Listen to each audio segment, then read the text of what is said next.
I'm not a suspicious kind of, supernatural kind of guy. I kind of have a clean record of, hey, the world is real and everything goes according to plan and logic. And then there's this big blemish that actually happened to me. And so it wasn't theory and there was no logic to it.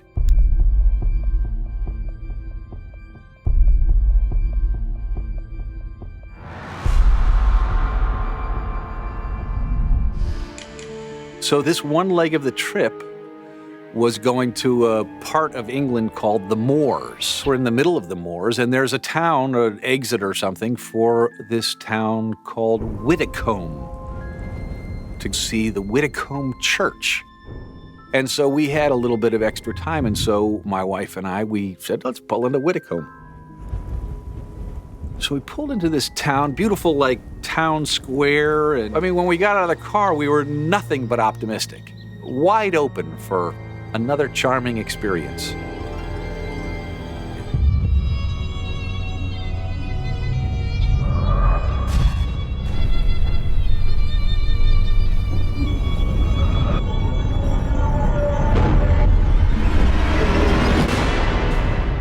There was about 30 or 40 people milling about. The most noticeable thing was no talking. That was strange. They looked like extras in a movie of Night of the Living Dead.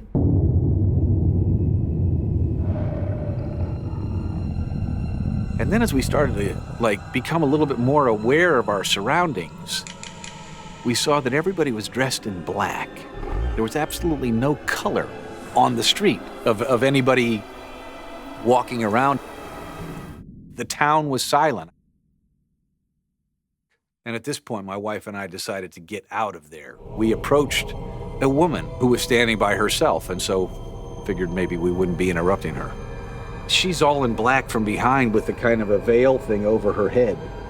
And we say, Excuse me, ma'am. do you know the way to Tavistock? And then it was like a movie moment. The eyes are the creepiest, scariest part. There's no color. She's lost the color of her eyes, and it's just a milky wash. And that's the moment when she started speaking in tongues. She obviously looked possessed and sounded possessed and felt that way to us. We nearly lost it at that point. We were polite enough to let her finish whatever she was saying, and then made a beeline for the car. All right, that was creepy. Was that the creepiest thing you've ever seen? Yes, we're like, oh my God, what just happened to us? And I'm saying, let's just get out of the moors to Tavistock and get there.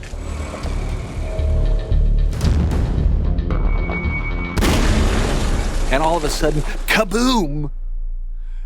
And one of our tires had exploded.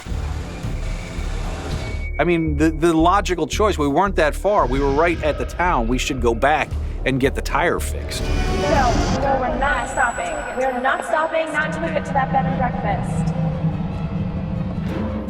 And are we gonna go back? Okay, all right. I just drove on the tire. And my wife said, we're not stopping. I drove 10 miles. I drove on the rim. We got to the bed and breakfast and, we're like, literally shaking. And, blabbing our story as soon as we're checking in of why we were late. The people at the hotel were like, don't go there. Nobody goes there. This Whitacomb church and Whitacomb, the town itself, that's a ghost town. It took place in the 1600s. They talk about this incredible lightning, incredible thunder. This was a Sunday. The church was filled with people.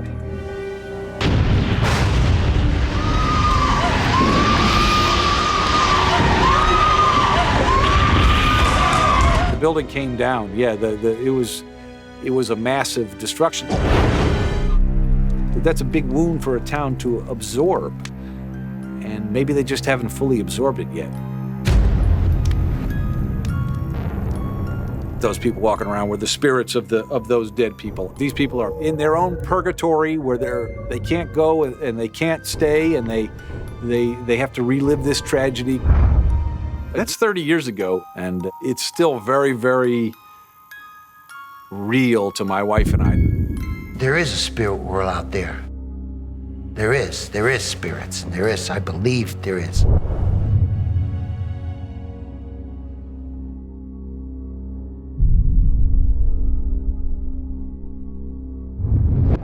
Well, in 1994, I started doing a series called American Adventures, and it was a show in which we traveled around the world. We went to Thailand, went to Egypt, and in February of '96, we went to the south of France, and we stayed at this hotel called La Réserve de Beaulieu.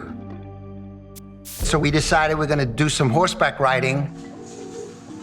We had a guide, and he says, "Hey, Mr. Strada, would you like to have my hat?" It was like a gesture of, friendship. And I said, "Sure, why not? Let me try it on." Felt like a cowboy, right? So he takes the hat, and he goes to give it to me, but he waves it like in front of the horse. So the horse spooks, and he starts spinning. The horse starts to spin, and I fly off the horse, and I land on a tree stump. So I get back on the horse, and I'm cool and everything's fine. I don't realize that, hey, did you get hurt or what? Because I didn't feel any pain. That night, we get back to the hotel, and I'm noticing that I can't breathe well. So I called the doctor, and he said, "It seems that you may have a broken rib." I don't want to hold up production. You don't want to do that. So I got uptight and I got worried. And I said, "Oh my God, what am I going to do? Oh, come on, man, this has got to get better, oh, please." So later on, I'm in the room and I'm getting in bed and trying to get comfortable so I can go to sleep and get some rest. Even if I moved just a little bit, it would hurt. I open my eyes and I look over and I see a woman standing by the window. She had long dark hair and wearing like a half cap.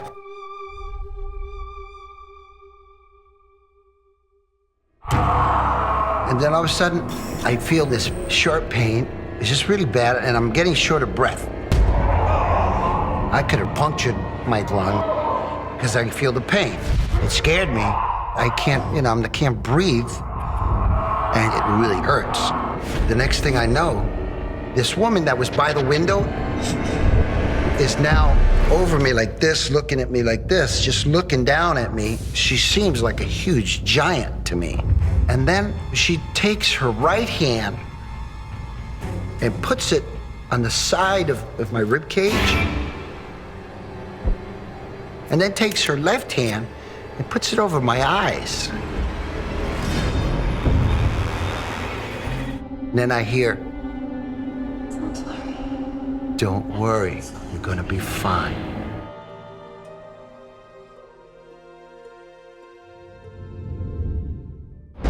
The next thing I know, it's morning time. A light was coming in through the window, and she was gone. On a scale from 1 to 10 in pain, maybe I'm feeling a 2.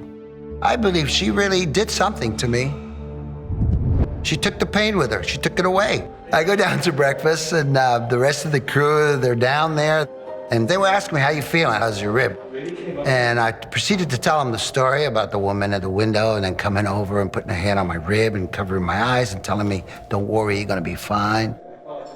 And a lot of them, their attitude was, "Yeah, Strada, yeah, we got you, After we all finished and everybody's dispersing and going to get the equipment, getting ready for what we're gonna shoot that day, the lady who's the hostess came over to me and said to me, "Excuse me, Monsieur Estrada, I was overhearing your story about a woman in your room." And she shows me these pictures of the monastery across the road. And she showed me a page where they had these nuns. I see one that catches my attention. I said, "The woman that was in the room." And she says, Well, that is Sister Marguerite. And she proceeds to tell me, this hotel was used for hospital stays for people during World War II. They would service all the soldiers, take care of them. And she says, well, you know, we've had other people that have stayed here, and she's only appeared to people that have been ill or have gotten hurt. If this spirit hadn't showed up, I probably wouldn't have been on the boat that day and really ruined the shoot. She must have, when she was alive, helped others. And that's why, when I was hurting, that spirit nun appeared to me to help me.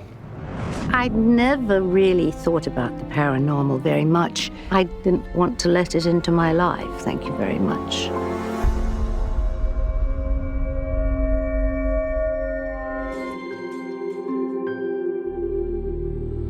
I was going to Venice with a friend of mine, and she had rented a palazzo just off one of the canals. I thought it looked incredibly ominous and forbidding, and the door was opened by this very ancient butler. He looked as though he'd been there since the place was built. And we went in, and there were lots of really rather dreary pictures on the wall. We went into the dining room, and the dining room, it looked absolutely ravishing. The chairs were ornate. The table was beautifully set with a wonderful white lace tablecloth. So we were all having a lot of fun, but I had a sense that something wasn't quite right because the maids were slightly worried, and the butler was shaking his head, and he was saying, "Male, male." And I was looking around and saying, what's wrong? What's his problem? One of the other people said that nobody ever used this room because this was the room that was supposed to be haunted by the woman whose picture was on the wall. She was in an amazing bronze-colored dress, and she had some beautiful jewelry on, but she had a very unhappy expression on her face, and she was staring straight at you. Quite a spooky feeling. When I asked who the beautiful woman in the painting was, the butler said that she was the mistress of a man who lived in the palazzo 300 years ago, but he didn't go any further. So we kind of sloughed that off. And all of a sudden I felt shivering cold at my feet. It was like some kind of cold breath. And I said to somebody, I said, "Oh, it's a freezing cold draft." Everybody said, "You must be crazy. You know, it's 85, 90 degrees here." So they said, it was probably an air vent, you know, that leads downstairs, down under the water. So I looked down, but there was no air vent. There was nothing there. And all of a sudden, the windows, which were kind of lattice-work windows, flew open. One of the guys went to close it, but he couldn't close it. It was as though there was a force behind that window. We just felt just a kind of bad feeling in the house. After dinner, we all went into the drawing room. A couple of us were playing Scrabble, somebody else was playing cards, and one of the teenagers shouted and said, "You've got to come and look at this." So we went into the dining room, and there, on the floor, were all these sweet almonds that were wrapped in silver paper, and they were in the shape of a body lying on the ground. So I said to the butler, "Que cosa? And he said, the woman in the picture, that was where her body was found. So I said, "What kind of a joke is this? Who did it?" And all of a sudden, a massive knife, which had been on the wall, shot through the air and then stuck itself into the wall. And then this huge jardiniere came moving across the floor, incredibly fast, as though it had been thrown.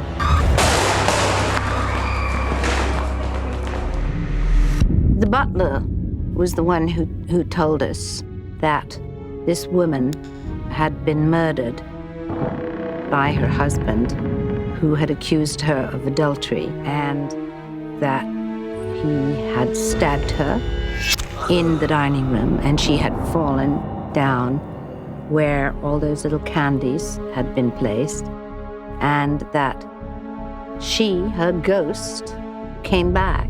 She didn't want anybody to come into that palazzo. Everybody who had lived in that house, who had rented that house, some terrible misfortune had happened to them. Somebody had fallen down the stairs. Somebody had been accidentally shot.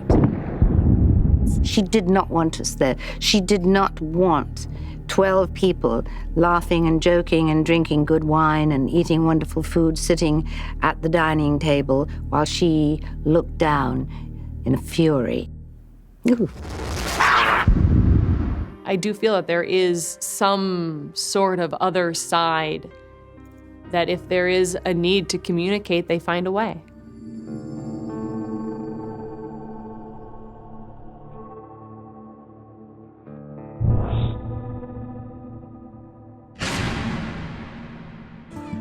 I was 12 years old, and it was my 5th year at Camp Birchwood, this fantastic all-girls camp in northern Minnesota. I remember so clearly the night at the dining hall where they were going to announce the list of girls who were selected to go on this very special one-time-a-summer sailing trip.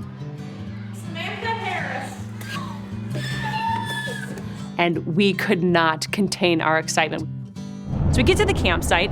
The great thing was, we pretty much had this whole campsite to ourselves. Then we just settled down around the campfire. And of course, someone had to say, you know, this place was haunted. So we're talking and talking and talking, gabbing, until finally, literally, we could not keep our eyes open and we trailed off to sleep. A couple hours later, in the wee hours of the morning, I woke up, I had to use the bathroom.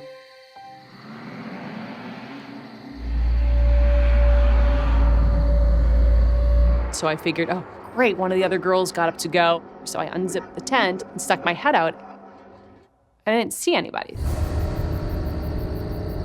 So I decided I would just go back to sleep.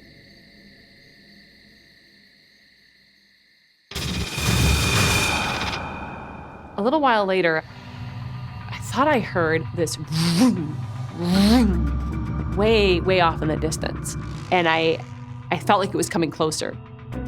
Then I heard what sounded like a girl's scream.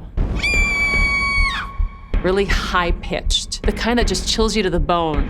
Jenny, what am I thinking? I just heard someone looking at So I shake Jenny awake. I said, Jenny, I swear to God, I heard the screaming. And as she's trying to convince me that I didn't hear anything, we both heard it. And now starts sounding like it's circling our tent, going vroom, vroom.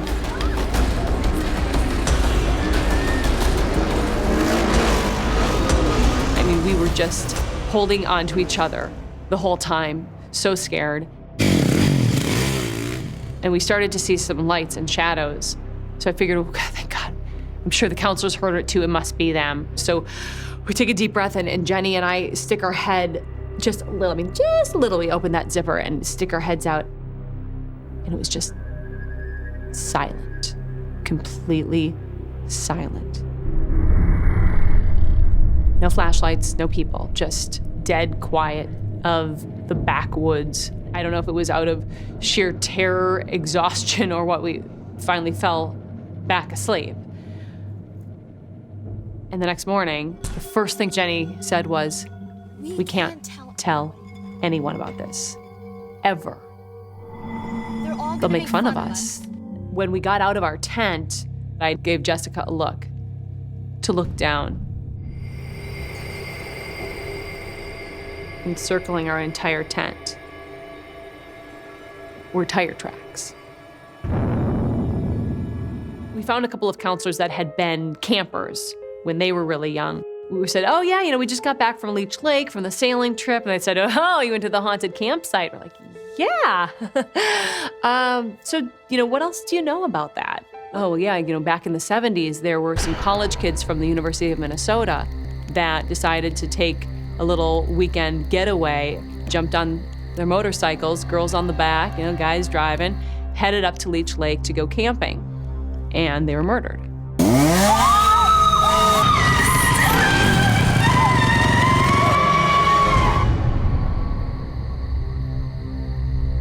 Could this have been the ghosts of these college kids? Maybe this was the ghost's way of warning us, of telling us stay away.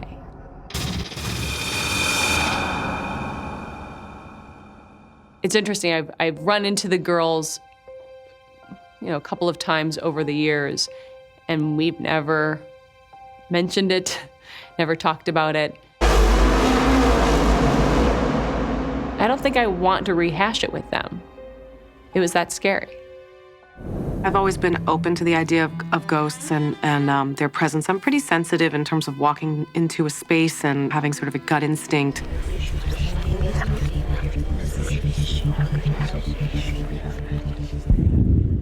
Curtain up in 5 minutes, 5 minutes. In 2005, I was cast in the role of Elphaba in the musical Wicked in the sit-down production in Chicago. We're told that we were going to be performing in the Oriental Theater, which is one of the most beautiful, historical American theaters. It's got elaborate carvings all through the woodworking through the theater. There are monkeys in the carvings, and it sort of had the feeling that the dark side of Oz kind of grew out of this extraordinarily beautiful space. Curtain in 5, 4, 3, 2, 1. I was at the end of Act 1, which is a very famous number. It's this kind of climactic moment, and there's a huge amount of smoke and fog that kind of cascade across the stage and out into the wings and out into the audience, and the orchestra's at full volume. And she flies up through the air very, very high, high, high, high. And I'm starting to see people in the wings. There were multiple little clumps, almost like families, gatherings of people that were together. Kind of pushed this aside. I didn't really think about it, and I finished the show. And the Oriental has a very elaborate kind of labyrinthine backstage area. Dressing rooms are far from the stage, and there's kind of a long walk from Elphaba's dressing room down one long corridor and down one more corridor. I heard a child's voice, and I turned my first corner, and there was a woman at the end of the hall by the stairwell, and there were two children, a boy and a girl, and they were in period dress. My first kind of instinct was kind of just a backstage instinct. Oh, there's another actor. I nodded. She was very stoic. She didn't smile. She nodded back. They didn't feel like outsiders. They felt very entitled to be there. There was a feeling of incredible sadness and incredible calm. Not in the children so much, but in the mother. I saw them turn the corner. I turned the corner and they were gone. There was nobody there. Nobody. They'd vanished silently. I mean, there was no talking, there was nothing. They were just gone. I went backstage and I said to my dresser, there were people backstage in period costume. There were a couple of kids with their mother. And I've been noticing, other people backstage. Are there more people backstage? And she said, oh, no. Those were probably people from the fire. The 30th is this week, December 30th. And that's the anniversary of the great Iroquois fire. On December 30th, 1903, the Iroquois Theater was burned down in the worst theatrical fire in American history. The theater capacity was 1,600, and there were about 400 people more. So there were 2,000 people packed into this theater, filling the aisles, filling the sides. Something sparked. The stagehands opened the back door to drop the fire curtain, and in so doing created a backdraft, ignited the fire, and the fire ascended upon the audience.